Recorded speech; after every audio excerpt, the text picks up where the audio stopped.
Welcome back. We're going to go now to Capitol Hill. 5 big oil company CEOs continuing to be grilled about tax subsidies. Peter Cook is standing by with one of the key players in that debate, Democratic Senator Ben Cardin of Maryland. Peter?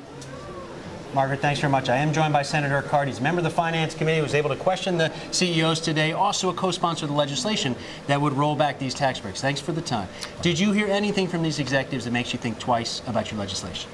Not at all. I mean, I think it was clear. We're talking about 3% of their profit margins that is presently being used not for development but for stockholder returns.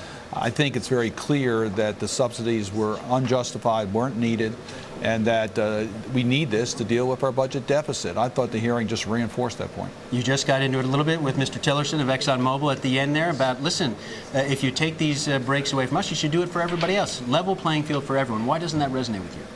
Because this is a manufacturing credit. The Section 199 we talk about was for export activities.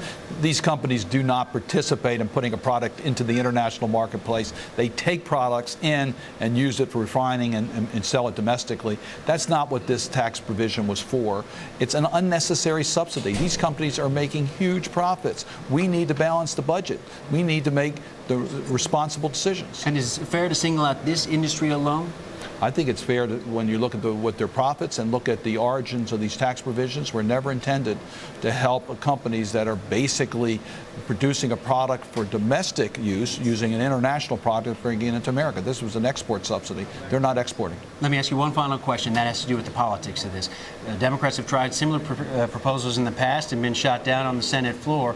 Why do you think there's any greater chance this is going to pass this time around? You know, we're asking our students to make sacrifices. We're asking seniors to look at programs. We're cutting back in health care. We're doing all this in order to balance the budget.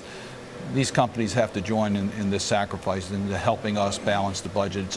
It's just unrealistic to believe that we should let them go without making some contribution when we're asking everyone else to do it. All right, Senator Ben Cardin, thanks for taking a few moments of your time. Appreciate it. Margaret, we'll send it back to you. The hearing wrapping up here in D.C. shortly.